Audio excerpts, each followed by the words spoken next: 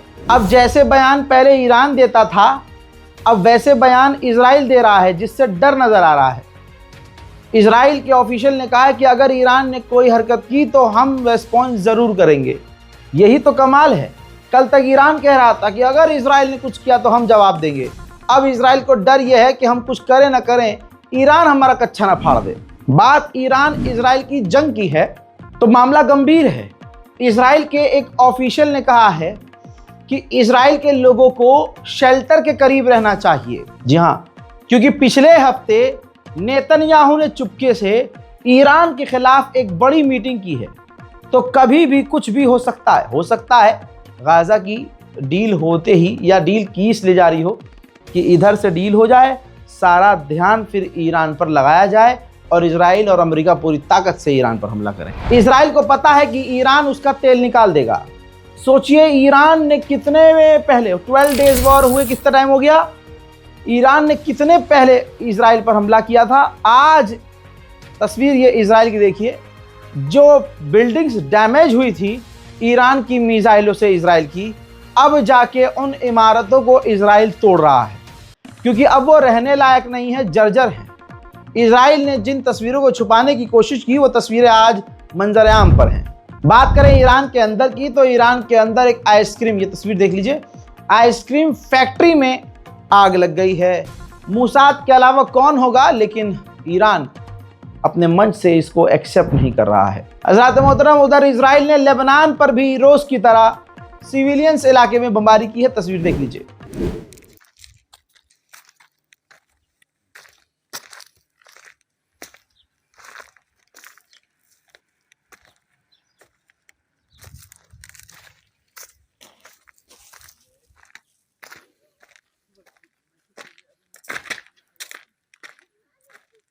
अब आप देखिए लेबनान में जो हमला किया, ये छोटा सा बच्चा आप देख रहे हैं ना लोगों की गोद में, इजराइल के आतंकी हमले में लेबनान के अंदर इस छोटे से बच्चे के वालिदैन, माँ बाप मारे गए हैं।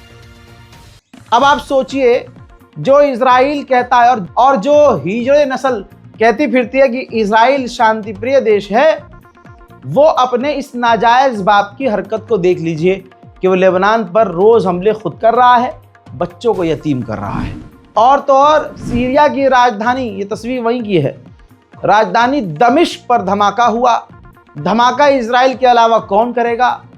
अब आप देखिए मिडिल ईस्ट में आतंकवाद कौन फैला रहा है। हालात इतने बुरे हैं सीरिया के, ये तस्वीर सीधा सबूत है कि सीरिया के अंदर जहां कुर्दिश लोग रहते हैं, कुर्द के लोग रहते हैं, वो कुर्द के लोग सीरिया के अंदर इजराइल का झंडा लहरा रहे हैं। मोहतरम हजरात, स्पेशल ईरान रिपोर्ट में, मिडिल ईस्ट रिपोर्ट में इतना ही। जल्दी से इस रिपोर्ट को शेयर कीजिए अपनी राय कमेंट में लिखिए और दुआओं में याद रखिए। जय हिंद।